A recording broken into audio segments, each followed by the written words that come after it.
um, hindi masyado nabibigyan ng pagkakataon. Bumalik. Ayun na. Ngayon, ang gusto na mangyari, siyempre, mas marami. And this started in 2007. Yun na, naging part na nga sila Carla. Very simple qualifications. Pagka 18 ka, malamang naman na type to 18 and above. Ngayon, iba nakita ko mga 19 na yun. 19 din na lang. Okay? Yun nga lang. Sa isang article lang. Sa bawat isang category. Gaya na sabi dito, hindi rin pala, sorry, may nagtanong sa amin before sa ibang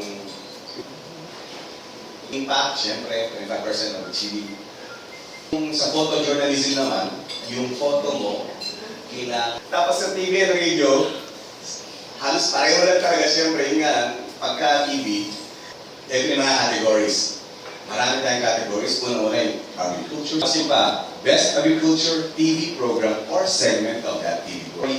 National. Yan kaya buong Philippines yun. Tapos, parang dito sa region natin, dito sa Davao region, best na ito yung sinasabi kanina ni Ma'am kay Carla, yung Oriental Leaf Award.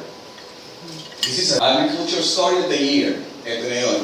Yung mga dyan sa atin, dinantalit i-develop sila si very simple, 3-step system. Phase 1, pag-ibuha muna yung mga criteria kanina. Yun na yun. Tapos, those that receive. How to enter, very simple. Online, tapos, you just choose kung ano yung papasukan ninyo. Kung TV, live, kaya start na yung secretary natin tumanggap ng mga entries. At, yun nga, 026978 110. Tapos, meron tayong globe number, 09. Kaya, dito sa atin, yung mga dito sa local newspapers natin, lang natin kung saan tayo mismong category. Okay, meron din doon tobacco lang, meron naman talagang basta agriculture.